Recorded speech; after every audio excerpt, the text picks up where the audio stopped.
આજથી 200 વર્ષ પહેલા એ બધી સાધનો નહોતા. એટલે કે છે ચિત્રકલ્પ તરુ કામધેનુ તૃતીય દીપક જ્યોત પાય ન વૃક્ષ ફલે કરે ન જ્યોત ઉદ્ધોત. આ કોઈ કાર્ય ચિત્ર તમારું કરતું નથી. એટલે તમારી સુરતાને ચિત્રમાંથી બહાર કાઢી અને એનાથી પર લઈ જવાની છે. અને આ રીતે તમે કાર્ય કરશો તો જ સત્ય વસ્તુતાને સમજી શકશો.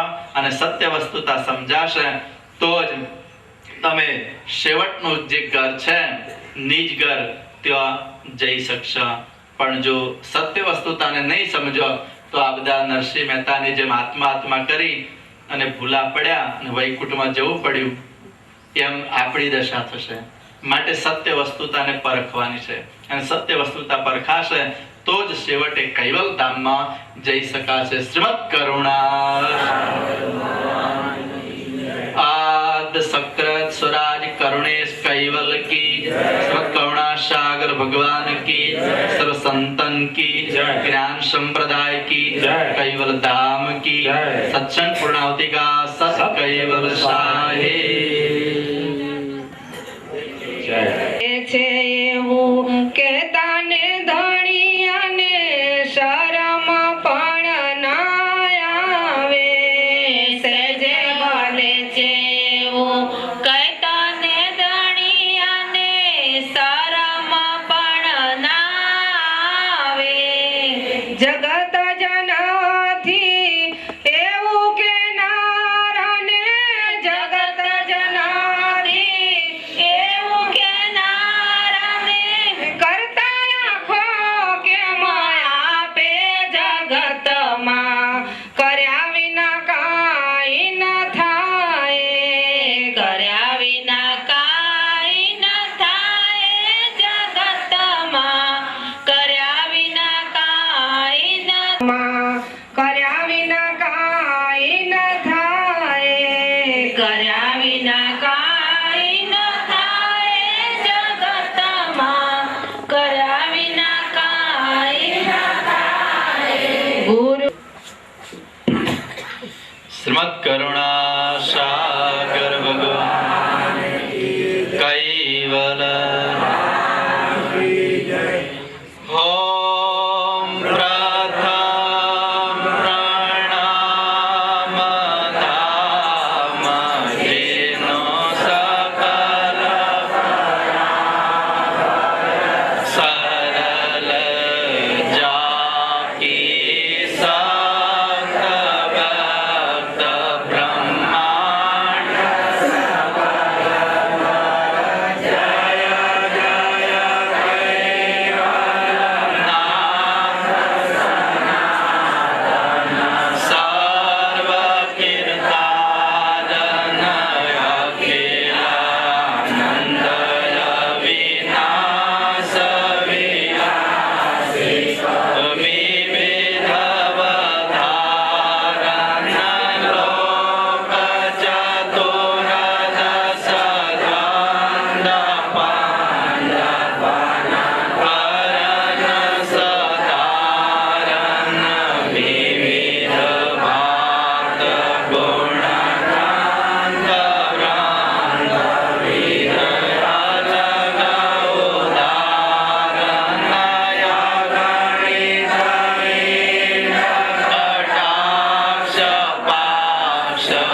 બાત ગુણ ગામ સકલ અંગ ભિન્ન ભિન્ન ગતિ અર્થ બોધ શુભ સાર કરે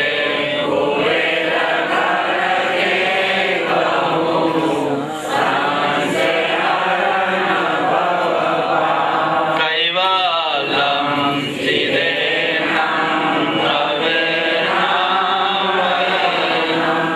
દિઘાનમ લગોયમ નમો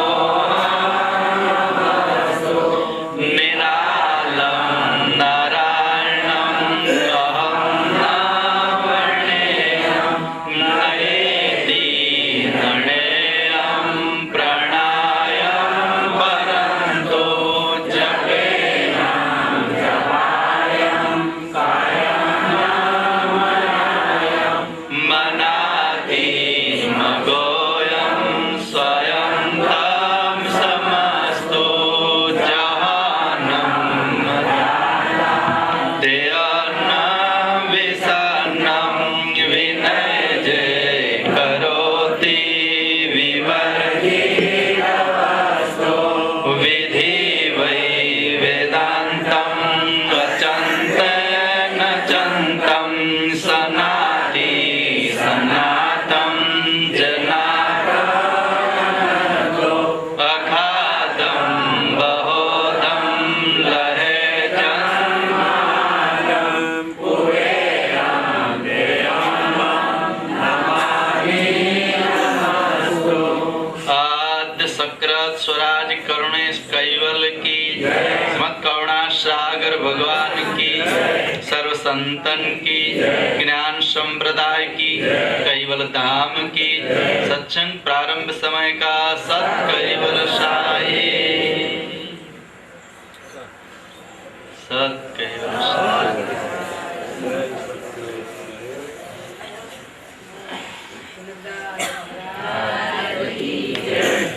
या कलपंत कलप कर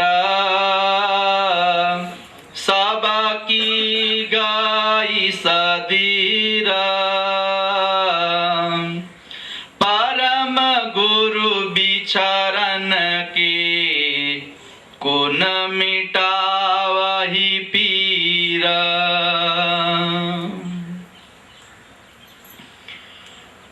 परम दयालु परम श्रेष्ठ अनंत विभूतिवान अनंत अंशोना तारणहार सर्वज्ञ सजान स्वरूप दिव्य परम गुरु भगवान करुणा सागर आपण सर्व मनुष्य देहधारी चैतन्य अंशोने ज्ञान बोध उपदेश करता अगाध बोध ग्रंथ ने विषय यजन भजन विषय कहे छे या कल्पांत कल्प कर सबकी गई सदीर परम गुरु बिचरन की कुन मिटावही पीर आ विषय જ્યારે કુવેર સ્વામી કૈવલધામ જાય છે તે સમયનો છે. પ્રથમ જ્યારે જંબુદ્વીપમાં સારસામાંથી અદ્રશ્ય થઈ અને કાશીમાં પ્રગટેલા. કાશીમાં થોડોક સમય રહ્યા અને ત્યાંથી અમને દ્રષ્ટિ વડે કે છે મેં જોયું સારસાની પરિસ્થિતિ તો કે છે બધા કલ્પાંત કરતા હતા અને એટલે બધાને ફરી પ્રગટ થઈ અને દર્શન આપ્યા. જ્યારે હકીકતમાં કૈવલધામ જાય છે ત્યારે પણ સંતો હરિજનો બધા કલ્પાંત કરે છે. એટલે દયાળુ કે છે ય કલ્પાંત કલ્પ કર સબકી ગઈ સધીર, કે કૈવલ ધામ ગયા કુવેર સ્વામી એટલે બધા સંતો અને હરિજનો કલ્પાંત કરવા લાગ્યા. કોઈ કોઈની સૂઝબૂઝ પણ ચાલી ગઈ. ત્યારે કે છે પરમ ગુરુ બિછડન કી કુન મિટાવી પીર.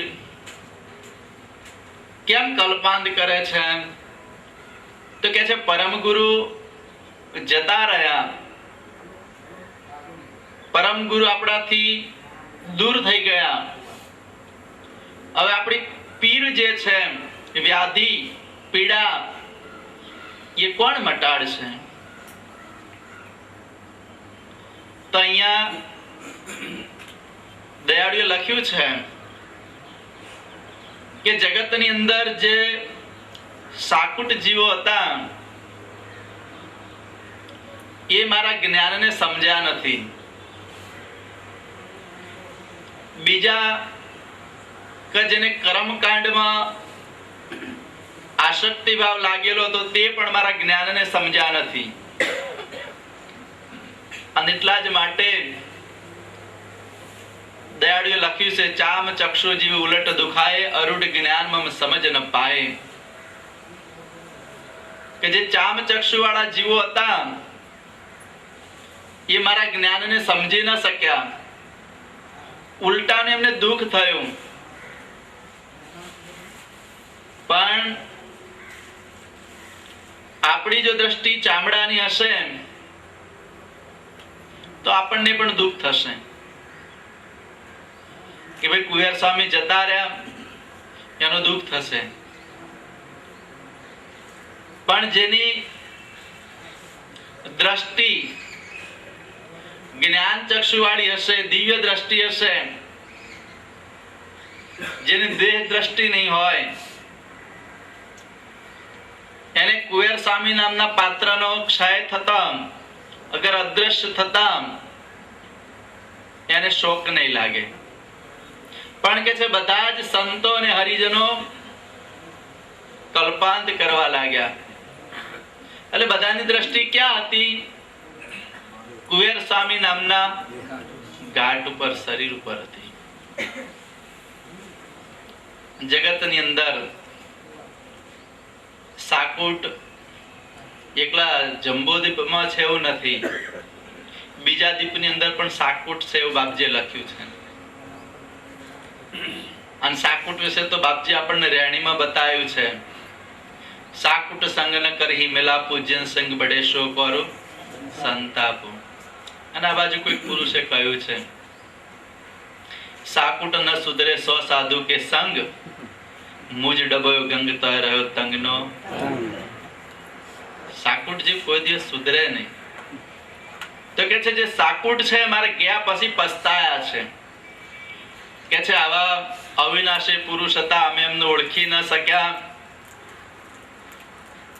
એટલે ઘણા પુરુષો બાપજીને ગયા પછી પસ્તાયેલા છે, અને જેમને સમજ્યા એમને હયાતીનો લાભ લીધો છે. હયાતીમાં કુવેર સ્વામીનું શરીર હતું તે સમય અને અત્યારનો સમયનો વિચાર કરીએ તો કુવેર સ્વામીના વચનો હાલ આપણી નજર સમક્ષ પ્રત્યક્ષ આપણી પાસે છે. ખાલી પાત્ર જ નથી, પણ એમને જે વચનોનો ઉચ્ચાર કર્યો તે વચનો આપણી નજર સમક્ષ આપણી પાસે છે. અને એમાં બાપજી એવું લખ્યું છે અબ હમ ધામ સદૈયો, હે સંતો તુમ ગ્રંથ બંચી બંચી સમજૈયો. કે હું સદામ જાઉં છું, તમે સંતો જે જીવ મારી શરણમાં ના આવી શક્યા એમને ગ્રંથો વાંચી વાંચી અને મારા શરણમાં લાવજો. આમ વસ્તુતા કોઈ પણની જગતની અંદર કિંમત ક્યારે થાય? કે જ્યારે ન હોય ત્યારે થાય છે. હોય ત્યારે એની કોઈ કિંમત હોતી નથી.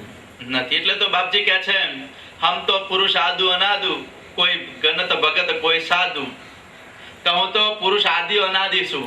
મને કોઈ ભગત ગણે છે અને કોઈ સાધુ ગણે છે.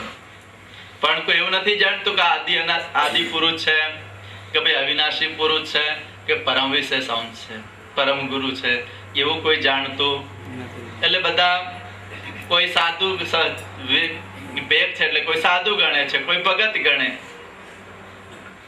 એટલે આ રીતે બાપજી કહે છે કે જ્યારે હું કૈવલધામ ગયો ત્યારે બધા કલ્પાંત કરવા લાગ્યા કે પરમ ગુરુ આપણાથી વિછડી ગયા, હવે એમની સાથે મેળાપ આપણને કોણ કરાવી આપશે.